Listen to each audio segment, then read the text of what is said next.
Hello, my name is David Cook, and I'm going to start by standing up straight and saying the words, I am excited, because apparently that makes you feel less calm. More calm, sorry. It's clearly not working. My practice is to take old buildings and turn them into something else using culture and creative activity. And I'm here to talk about this building here, which is Westward Works in Dundee, which is an old print works. It's a massive building. It's owned by DC Thomson, who everyone probably knows. And we're starting on a process of developing it for permanent culture and creative use. I took this photograph on Monday. This is V&A rising out of the ground. I don't know if anyone's not been to Dundee lately. It's been a process of radical change. Just every time you arrive, you see this thing develop.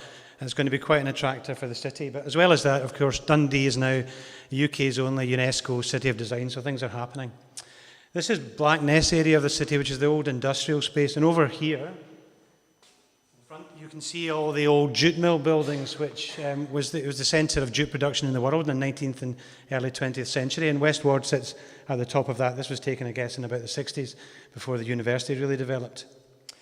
The building, of course, DC Thomson's core business is printing, and this was in the building back in, I guess, the 60s.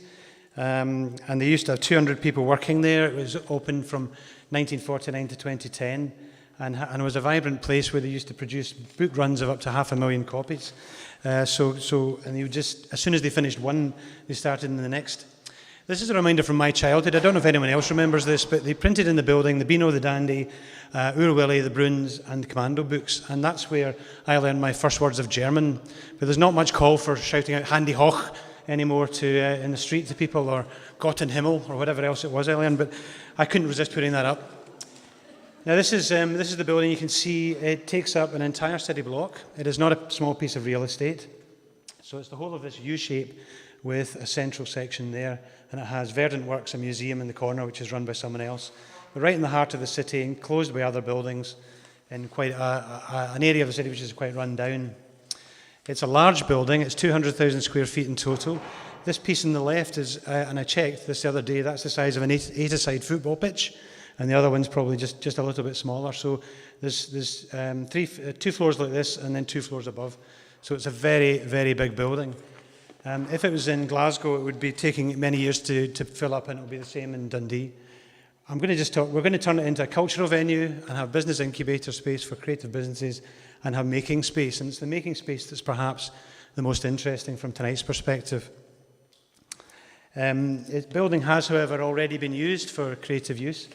It was the inaugural Dundee Design Festival was held there last May, and it's just finished a few weeks ago a 5-day stint for the second Design Festival, and about 7,000 people came over the course of 5 days.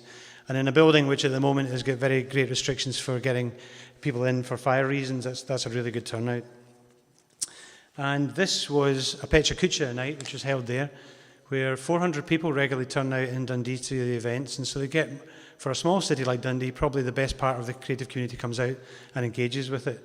And this was a lovely spring evening in the building at the end of the festival. So we've piloted this kind of creative use with the local council agencies. But what we have is lots of space and lots of light and a big empty building. So the question we have is, how do you develop something like this? And the answer is patiently and slowly.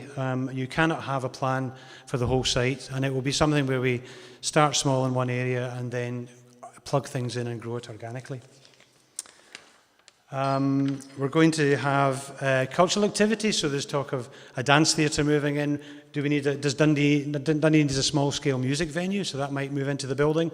And there are other festivals happening almost all the time. I think the next one, there's a games festival in September, and then the Neon Digital Festival, Digital Arts Festival in November. I think most of the other images are just kind of pictures of the building, just to give you a sense of how it feels, how it looks. It's got this lovely roughness, industrial aesthetic, and one of the other things which I think I'm trying to get over tonight is that as part of this way of reoccupying old buildings, the easy thing to do would have been, as Angus was saying, just knock it down, sell it, and it'd probably now be more bad student housing with white render with stains on it, which is what a lot of the buildings around it have been.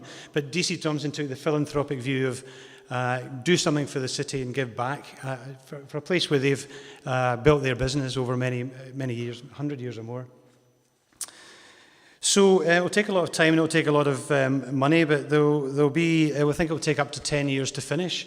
But we don't have a big bag of money to just get going. So one of the key moves we're going to be making is trying to put in the making spaces first, so that when people move into the building and need an office upstairs, it may not be about redeveloping the whole floor and insulating that from a heat perspective, but to drop in buildings within the building. And if people need furniture or office walls, or in fact a whole office themselves, they can be made in the building using CNC routers and 3D printing and everything else to just create furniture and offices, so that the building makes itself and grows slowly over time.